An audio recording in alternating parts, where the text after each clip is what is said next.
Hello students, कैसे हैं आप सभी। उम्मीद है कि आप सभी खैरियत से होंगे। तो आज की क्लास में हम लोग बेसिकली कुछ क्वेश्चंस को बहुत आसान तरीके से सॉल्व करना सीखेंगे। वो क्वेश्चन कौन सी क्लास के हैं? वो क्वेश्चन है एनसीईआरटी क्लास 10th की जो मैथमेटिक्स है उसका चैप्टर नंबर 5 अरिथमेटिक प्रोग्रेशन 5.2 जो एक्सरसाइज है उसके क्वेश्चंस है। क्वेश्चन नंबर 9, क्वेश्चन नंबर 10 और क्वेश्चन नंबर 16। इन तीन क्वेश्चन को हम लोग बहुत अच्छी तरीके से सॉल्व करेंगे, क्योंकि हम लोगों ने अरिथमेटिक प्रोग्रेशन को बहुत अच्छी तरह से इन क्लासेस में पढ़ा है कि अरिथमेटिक प्रोग्रेशन क्या होती है। इसके अलावा हम लोगों ने यह भी देखा था कि किस तरह से अरिथमेटिक प्रोग्रेशन हम लोग निकालते हैं। किसी भी सीरीज को, नंबर सीरीज को कैसे कह सकते हैं कि अरिथमेटिक प्रोग्रेशन है या नहीं है। इसके अलावा भी हम लोगों ने nth टर्म ऑफ एनएपी यानी कि अरिथमेटिक प्रोग्रेशन के nth टर्म को भी निकालना सीखा था। उसी से रिलेटेड ये एक्सरसाइज है। तो चलिए हम लोग शुरू करते हैं इस कारवां को और सॉल्व करते हैं। बहुत मजा आने वाला आप लोगों को अमेजिंग तरीके से। ठीक है, तो स्टूडेंट्स देखें कि क्वेश्चन नंबर 9 क्या है। क्वेश्चन नंबर 9 है if the third and the ninth terms of an AP are 4 and -8 respectively, which term of this AP is 0।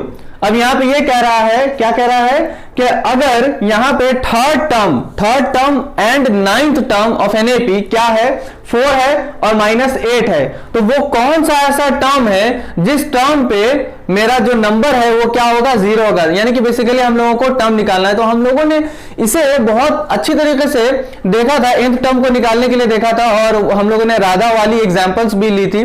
ठीक है, तो यहां पे हम लोग देखेंगे, पहले तो क्वेश्चन लिख लेते हैं कि ये जो आपका थर्ड टर्म दिया हुआ है, तो थर्ड टर्म का मतलब क्या होता है, what is the meaning of third term. तो थर्ड टर्म मीन्स कि A3 is equal to 4 and यहां पे दिए हुआ है A9, नाइन्थ टर्म है ना, तो A9 नाइन्थ टर्म है, तो यहां पे क्या हो जाएगा A9 इज इक्वल टू क्या दिया हुआ है, -8। तो एक दिया हुआ है थर्ड टर्म। अब यहां से ये जो A3 है, बेसिकली A3 मींस कि n इज इक्वल टू यहां पे कितना है 3 और यहां पे n इज इक्वल टू क्या दिया हुआ है, यहां पे n इज इक्वल टू दिया हुआ है 9। यहां पे जो हम लोग 3 लिखते हैं यानी A1 A2 A3 A4 A5 लिखते हैं, तो वो सभी के सभी क्या होते हैं, नंबर ऑफ टर्म्स होते हैं, है ना।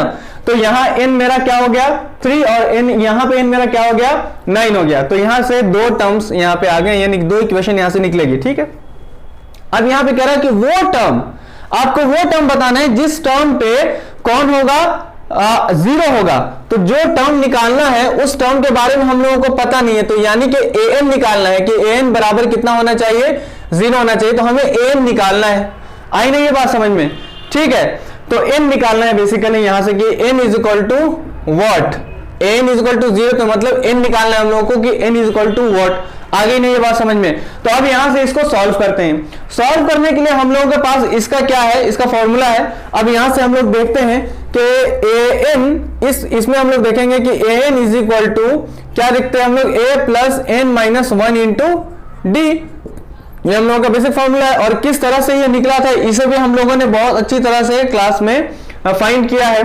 तब a यहां पे कितना है हमारा मालूम नहीं है, a प्लस n यहाँ पे कितना है 3 है, -1 इंटू डी कितना है मालूम नहीं है, an कितना है, यानी कि यहाँ पे ये जो a3 है वो a3 लिख देंगे, सही है ना, n मेरा a3। ठीक, तो a3 कितना है 4 is equal to a plus n में से 1 को माइनस करेंगे कितना देगा 2, d को मल्टीप्लाई करा देंगे 2d।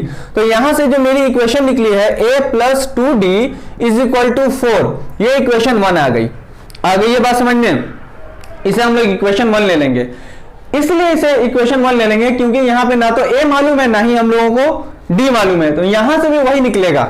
आगे ये बात समझ में? तो यहां पे भी हम लोग फॉर्मूला लिखेंगे, क्या लिखेंगे, n is equal to a plus n minus 1 into d. और a मेरा कितना है, a9 है और इज इक्वल टू में a मालूम नहीं है, प्लस n कितना है 9 माइनस 1 इंटू डी और a9 कितना दिया हुआ है -8 is equal to a plus n में से 1 के माइनस करेंगे कितना आ जाएगा 8d। इसे अगर हम लोग सीधा कर लेंगे तो क्या लिखेंगे, a plus 8d is equal to -8। This is the equation number 2। ये बात क्लियर हो गई। अब यहां पे इक्वेशन 1 और इक्वेशन 2 क्या करेंगे, सॉल्व करेंगे। तो यहां इसको सॉल्व करने के लिए हम लोगों ने ये 2 वेरिएबल्स वाले क्या है, 2 वेरिएबल्स वाले आपके लीनियर इक्वेशन आ गए। आगे नहीं, पेयर ऑफ लीनियर इक्वेशन आ गए। अब पेयर ऑफ लीनियर इक्वेशंस को हम लोगों ने 3 मेथड से सॉल्व करना सीखा है, वो भी बहुत अच्छी तरह से। और अगर आप लोगों ने अभी तक नहीं सीखा है तो लिंक डिस्क्रिप्शन में है, उसे आप जाकर उन वीडियोस को जाकर आप देखें और बहुत मजा आएगा उसे भी आप लोग जब देखेंगे।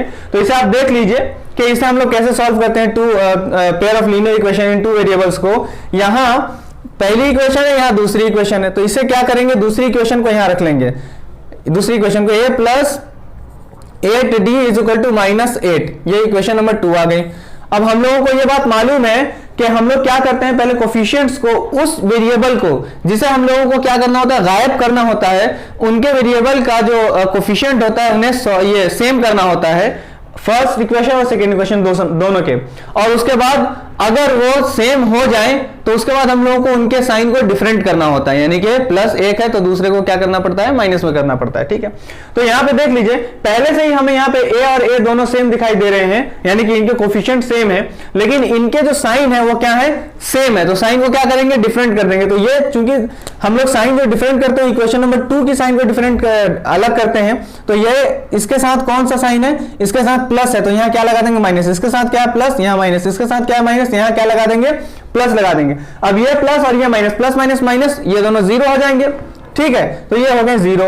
अब यहां से ये प्लस और ये माइनस है, प्लस माइनस क्या हो जाएगा, ये माइनस हो जाएगा, और 8 में से 2 को माइनस करेंगे, कितना आ जाएगा, 6 आ जाएगा। तो 6d यानी -6d आ जाएगा यहाँ पे, और ये दोनों ऐड हो जाएंगे एक दूसरे के साथ। तो ऐड होकर कितना देंगे, ये ऐड होकर दे देंगे 8 और 4 12। अब d इज इक्वल टू क्या हो जाएगा, 6 1 6, 6 2 12, -2 आ जाएगा ये आपका d। आगे ये बात समझ में। अब d की वैल्यू को या तो आप इक्वेशन 1 में रखें या इक्वेशन कहां रखें, 2 में रखें। तो d की वैल्यू को इक्वेशन नंबर 2 या 1 में, दोनों में से जिसमें भी आपको सब्स्टिट्यूट करना, सब्स्टिट्यूट करके d की a की वैल्यू को क्या करेंगे, निकालेंगे। हम इक्वेशन नंबर 2 में रख दे रहे हैं, substitute the value of d in equation 2, यहां पे लिखा हमने। तो a plus 8 into -2 is equal to -8। आगे ये बात समझ में, हमने d की वैल्यू को यहां पे रख दी। अब a, ये प्लस ये माइनस दोनों क्या हो जाएंगे, यहाँ पे क्या हो जाएंगे, ये प्लस और ये माइनस क्या हो जाएंगे, यहाँ पे आपके क्या कहते हैं, मल्टीप्लाई हो जाएंगे, साइन मल्टीप्लाई हो जाएंगे। तो साइन को मल्टीप्लाई करते ही क्या आ जाएगा, माइनस आ जाएगा। 8 टू 16 इज इक्वल टू -8, ये 16 उधर चले जाएंगे, तो a इज इक्वल टू क्या आ जाएगा, -8 ये प्लस 16, यानी ट्रांसपोज कर रहे हैं हम लोग। a इज इक्वल टू कितना आ जाएगा, 8 आ जाएगा। तो a की वैल्यू क्या आ गई, 8 आ गई, और d की वैल्यू क्या आ गई, -2 आ गई। आगे ये बात समझ में। अब यहां से ये जो हम लोगों को अननोन है, तो इसके लिए हमें a भी मिल गया और क्या मिल गया, d मिल गया, दोनों ही मिल गए हम लोगों को। ये बात क्लियर हो गई। तो अब क्या करेंगे, यहां पे इसके लिए फॉर्मूला लिख लेंगे हम लोग। क्या लिखेंगे, an is equal to a plus n minus 1 into d। तो n हमें निकालना है, बेसिकली n निकालना नहीं, सॉरी n क्या दिया हुआ है, 0 दिया हुआ है। तो n की जगह पे क्या रखेंगे हम लोग, 0 रखेंगे। और इसके बाद a हमारा कितना आ गया, 8 आ गया, प्लस n हमारा कितना है, मालूम नहीं है, n-1 इंटू d हमारा कितना आ गया, -2 आ गया। तो यहाँ पे हम लोगों ने -2 रख दिया। आगे ये बात समझ में क्लियर हो रही ना ये बात, ठीक है। अब इनको कैलकुलेट कर लेंगे, ये 8 उधर चला जाएगा, -8 हो जाएगा, इज इक्वल टू यहाँ पे ये जो -2 है, ये -2 n से और -1 से, दोनों से क्या हो जाएगा, मल्टीप्लाई हो जाएगा। तो -2n प्लस 2 ये आ गया। अब ये -+2, ये इसको उठाकर इधर ट्रांसपोज कर देंगे, तो क्या हो जाएगा, -8 -2 इज इक्वल टू -2n, और that is -10 is equal to -2n। और ये 2 से इसको हम लोग क्या करेंगे, कैंसिल कर देंगे, यानी डिवाइड कर देंगे। तो 2 5 10, माइनस से माइनस कैंसिल हो जाएगा। तो क्या आ जाएगा यहाँ पे, 5 इज इक्वल टू n, यानी n इज इक्वल टू क्या आ जाएगा, 5 आ जाएगा। तो इसका ये मतलब है कि फिफ्थ टर्म जो होगा ना, फिफ्थ टर्म बराबर क्या हो जाएगा, 0। यानी ये जो आपकी सीरीज दी हुई है, तो फिफ्थ टर्म पे कौन आएगा, 0 आएगा। 9th टर्म पे कौन आ रहा था, 3rd टर्म पे कौन आ रहा था, 4, और 9th टर्म पे कौन आ रहा था, -8। फिफ्थ टर्म पे कौन आएगा आपको, -8। फिफ्थ टर्म पे कौन आ जाएगा, 0 आ जाएगा। ये बात क्लियर हो रही है कि नहीं क्लियर हो रही है। अब चलिए हम लोग क्वेश्चन नंबर 10 को सॉल्व करते हैं, ठीक है। इसे आप लोग लिख लेंगे। तो स्टूडेंट्स अब क्वेश्चन नंबर 10 देखें। क्वेश्चन नंबर 10 क्या है, the 17th term of an AP exceeds its 10th term by 7, find the common difference. तो यहां पे एक बात तो पहले मैं बता दूं कि मैं उन्हीं क्वेश्चंस को इस एक्सरसाइज से ले रहा हूं जो एक दूसरे से क्या है, रिलेटेड है, ताकि आप लोगों को समझने में ऐसे क्वेश्चंस को बहुत ज्यादा आसानी हो जाए। और इसके अलावा जब आप ऐसे क्वेश्चंस को कहीं भी देखें तो आप क्या कर सके, उसे चुटकियों में सॉल्व कर सके। ठीक है, तो ये क्वेश्चन क्या कह रहा है कि आपका जो 17th टर्म है, ये 17th टर्म, जब इस 17th टर्म को बढ़ाया जा रहा है, कितना बढ़ाया जा रहा है, 10th टर्म में जब 7 बढ़ाया जा रहा है, आ रही बात समझ में। 17th टर्म दिया है, 17th टर्म को कितने टर्म में बढ़ाया गया, 10th टर्म में जब 7 को जोड़कर क्या कर दिया गया, बढ़ाया गया। तो ये कह रहा है कि जब बढ़ा दिया गया तो अब यहां से आपको कॉमन डिफरेंस निकालना है, आगे नहीं ये बात समझ में। तो यहां पे इसका मतलब क्या होता है, इसका ये मतलब होता है कि 17th टर्म है और इस 17th टर्म को 10th टर्म में जब 7 जोड़ा गया तो इसको क्या किया गया, इस तरह से बढ़ा दिया गया। ये बात क्लियर हो गई। तो ये क्या बन गई, एक इक्वेशन बन गई। अब इस इक्वेशन को हम लोग क्या करेंगे, सॉल्व कर लेंगे।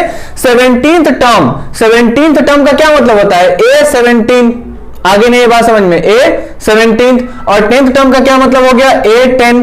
तो अब A10, यहां पे जो A10 दिया हुआ है तो ये 10 आपका n हो गया, n इज इक्वल टू 10, और यहां पे जो ये आपका n है, n इज इक्वल टू 17 हो गया। तो इसके लिए फॉर्मूला क्या लगा देंगे, a plus n minus 1 into d is equal to, यहां पे क्या लगा देंगे, a plus n minus 1 into d, n minus 1 into d, ये लगाया हम लोगों ने, प्लस में यहां 7 है। अब यहां a तो हमें पता नहीं है, नहीं पता, ठीक है।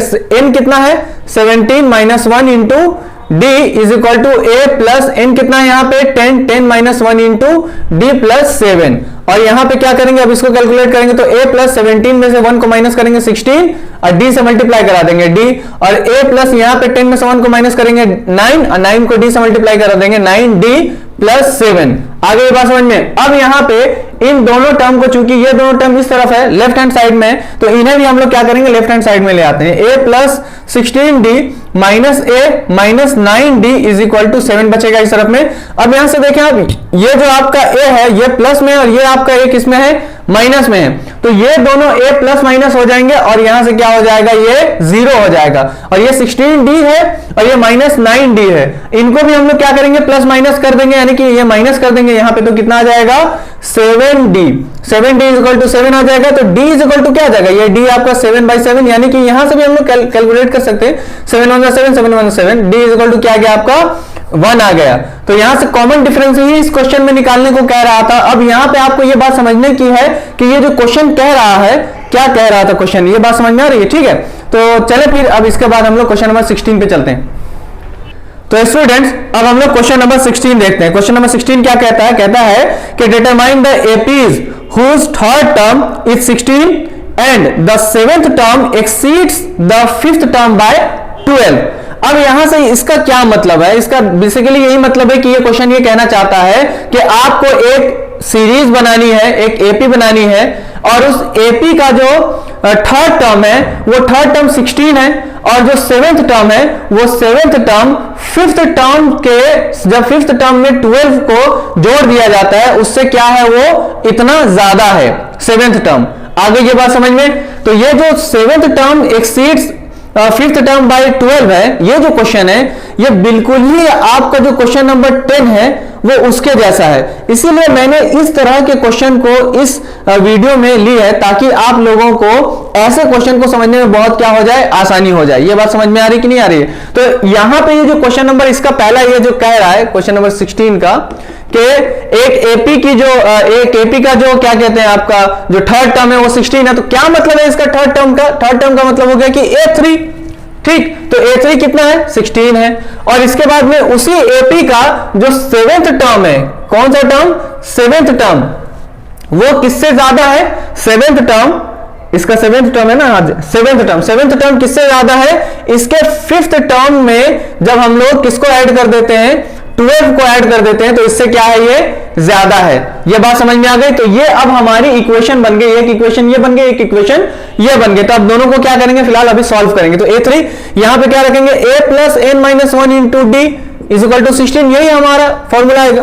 तो a नहीं मालूम है, a प्लस n कितना है, 3 minus 1 into d is equal to 16। इसको जब सॉल्व किया तो a plus 2d is equal to 16, that is equation number 1।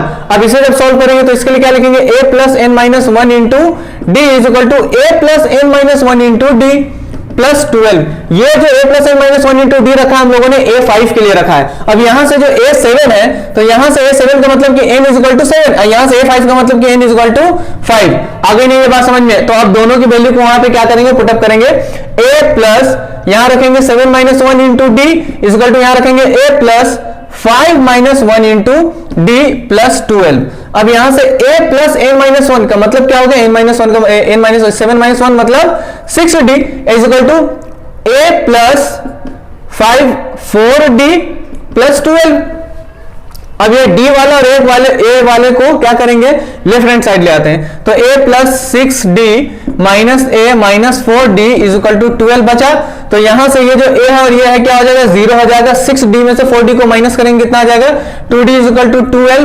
तो 2 6 12 that is d is equal to 6 आ गया। तो d की वैल्यू 6 आ गई, तो दैट इज यहाँ पे ये क्या आ गई, इक्वेशन नंबर 1 आ गई। तो यहां से तो d की वैल्यू आ ही गई, तो अब d की उस वैल्यू को वहां से उठाकर क्या करेंगे, इक्वेशन नंबर 1 में रख देंगे। तो substitute the value of d in equation number 1। तो जब हम लोगों ने इस वैल्यू को इसमें क्या किया, रख दिया, तो यहां पे आ गया क्या, a plus 2 into 6 is equal to 16। तो अब यहां पे 6 कैसा है, बात है ना, वहां d की वैल्यू दी हुई है। a plus 12 is equal to 16। तो a इज इक्वल टू क्या आ जाएगा, 16 माइनस 12। तो यहां से a इज इक्वल टू क्या आ जाएगा, 4। तो a मेरा आ गया 4।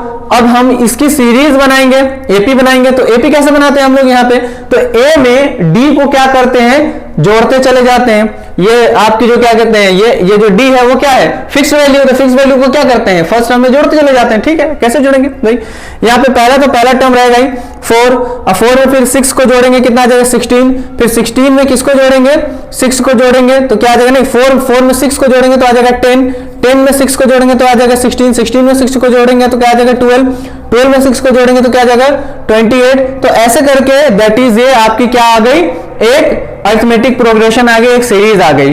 तो स्टूडेंट्स, मुझे इस क्लास से पूरी उम्मीद है कि आप लोगों को जो बातें हैं बहुत अच्छी तरह से समझ में आ रही होंगी और आती भी हैं आप लोगों को।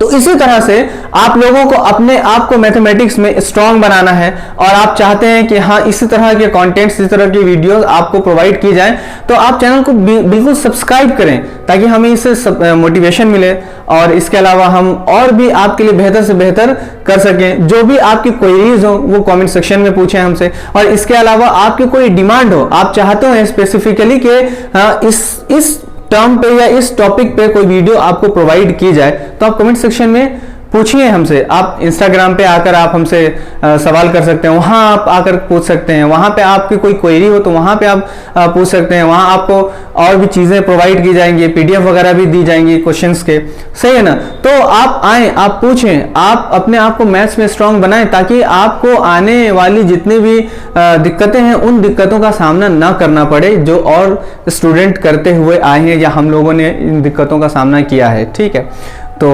अब इसी तरह से और भी लाजवाब वीडियोस के साथ हम लोगों की मुलाकात होगी। अपना और अपनों का ख्याल रखिएगा। अल्लाह हाफिज़।